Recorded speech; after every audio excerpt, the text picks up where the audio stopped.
छात्रों, आज हम पुनः कुछ महत्वपूर्ण सूक्त वाक्यों को लेकर प्रस्तुत हैं। हमारे जीवन में अनेक सूक्त वाक्य प्रयुक्त होते हैं और उन सूक्त वाक्यों में गंभीर अर्थ छुपा हुआ होता है, परंतु जानकारी के अभाव में उसमें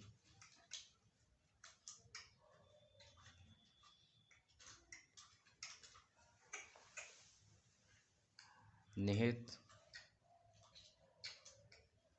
अर्थ को हम नहीं समझ पाते। इसलिए उनके अर्थ को जानकर ही हम उसके महत्व को समझ सकते हैं। तो इसी प्रकार की कुछ सूक्तियाँ आज हम लेकर उपस्थित हैं, जिनके विषय में ज्ञान लेना आवश्यक है। पहली सूक्ति है, जैसे रात्रि के बाद भोर का आना, वैसे ही दुख के बाद सुख का आना जीवन का चक्र है। नंबर 2, प्रत्येक व्यक्ति की अच्छाई ही प्रजातंत्रीय शासन की सफलता का मूल सिद्धांत है। नंबर 3, ये सच है कि पानी में तैरने वाला व्यक्ति ही डूबता है, किनारे पर बैठने वाला नहीं, मगर किनारे पर रहने वाला कभी तैरना भी नहीं सीख पाता। नंबर 4, समय और बुद्धि बड़े से बड़े शोक को भी कम कर देते हैं। समझौता एक अच्छा छाता भले बन सकता है, लेकिन अच्छी छत नहीं। तो सबसे पहला बिंदु है, जैसी रात्रि के बाद भोर आता है, वैसे ही दुख के बाद सुख का आना जीवन का चक्र है।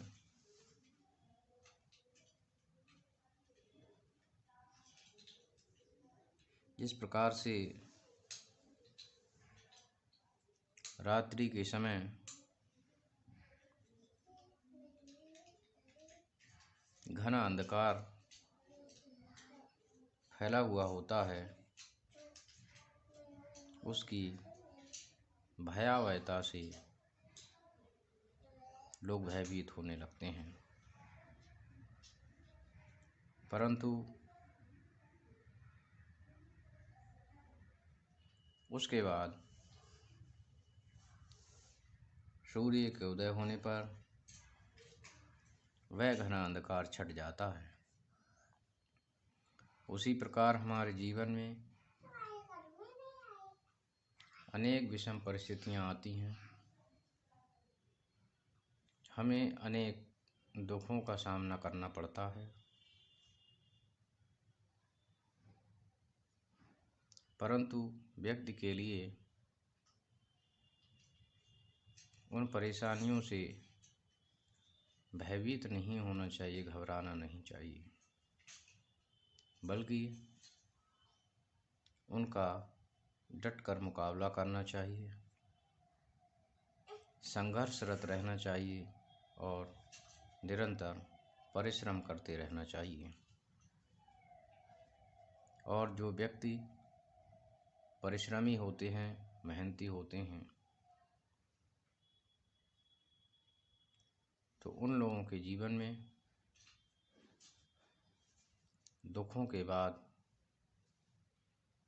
निश्चित रूप से सुख आते हैं, परंतु सुख उन्हीं के लिए आते हैं जो वास्तव में ईमानदारी से परिश्रम और मेहनत करते हैं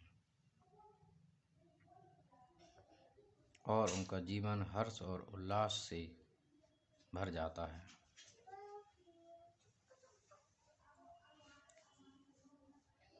अगला बिंदु है प्रत्येक व्यक्ति की अच्छाई ही प्रजातंत्रीय शासन की सफलता का मूल सिद्धांत है। प्रजातंत्र वह तंत्र होता है जिसमें शासन चलाने के लिए प्रतिनिधि प्रजा के द्वारा ही चुने जाते हैं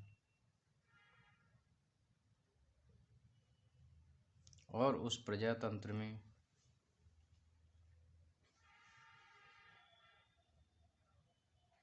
हर व्यक्ति के लिए समान अधिकार और कर्तव्य सौंपे गए हैं।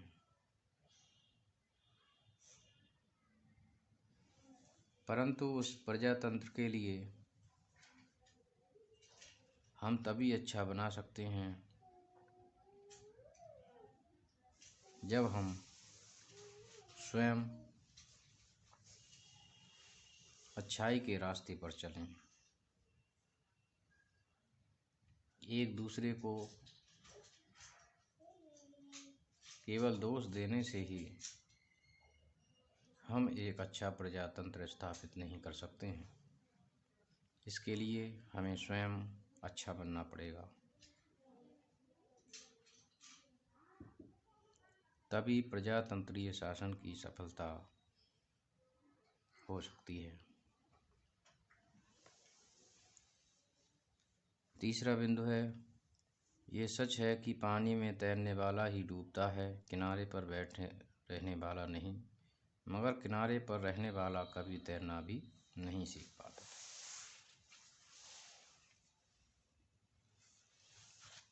छात्रों, जो व्यक्ति कर्मठ होता है,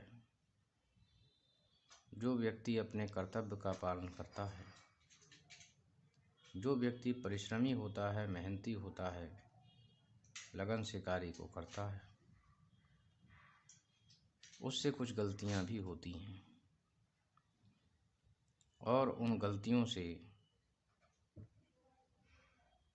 उसे अनेक प्रकार के अनुभव भी प्राप्त होते हैं। परंतु कुछ लोग ऐसे होते हैं जो आलसी और कामचोर होते हैं, जो काम करना पसंद नहीं करते और जो लोग काम करते हैं उन पर दोषारोपण अवश्य करते हैं। अब इन दोनों प्रकार के लोगों में यह अलग बात है कि जो काम करते हैं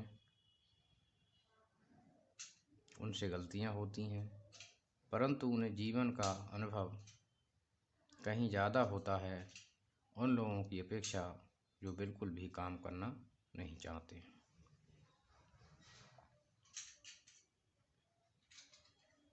तो जो अनुभवी लोग होते हैं वे विषम परिस्थितियों में भी डट कर मुकाबला करते हैं और जो कामचोर होते हैं ऐसे लोग जीवन के अनुभवों से अछूते रह जाते हैं।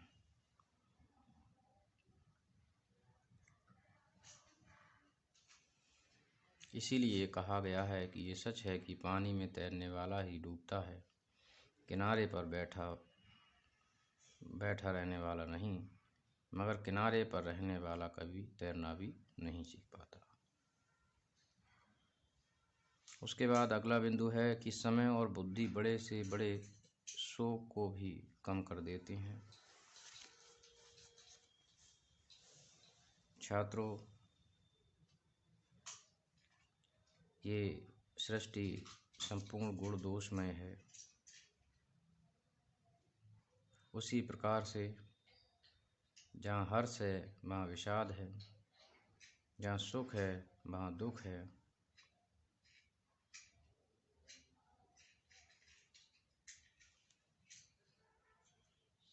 तो केवल जीवन में हमें एक पक्षीय दृष्टिकोण नहीं अपनाना चाहिए। यदि कोई शोक भी है, दुख भी है, कष्ट भी है, तो यह आवश्यक नहीं कि संपूर्ण जीवन हमारा शोकमय व्यतीत होगा, क्योंकि रात्रि के बाद भोर भी होता है और जैसे जैसे समय बदलता जाता है वैसे वैसे हम उसको भूलते चले जाते हैं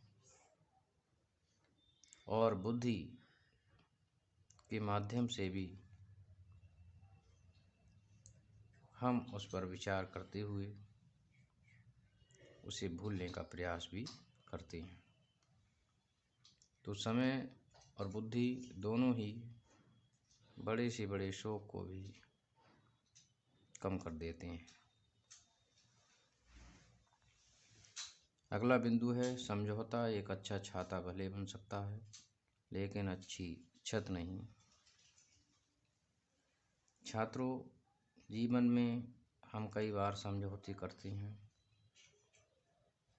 अपनी इच्छाओं का दमन करते हुए भी समझौता करते हैं। कभी कभी क्षणिक लाभ के लिए भी समझौता करते हैं। लोग आत्मसम्मान से भी समझौता करते हैं। कभी कभी मजबूरीवश भी समझौते किए जाते हैं, परंतु इन समझौतों से कुछ समय के लिए राहत अवश्य मिल सकती है। लेकिन यदि आप चाहें कि इनके माध्यम से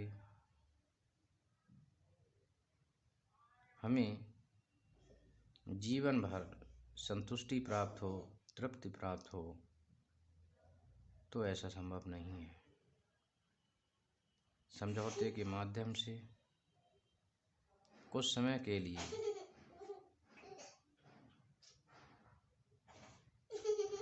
हम जरूर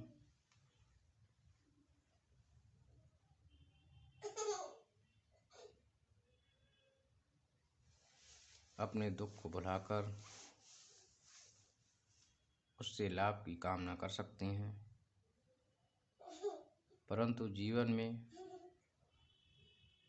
अपार संतोष कभी प्राप्त नहीं हो सकता है, क्योंकि उस समझौते में हम स्वतंत्र नहीं होते हैं। इसीलिए ये कहा जाता है कि समझौता एक छाता भले बन सकता है लेकिन अच्छी छत नहीं। तो छात्रों, मैं समझता हूँ कि आपने इनको समझा होगा।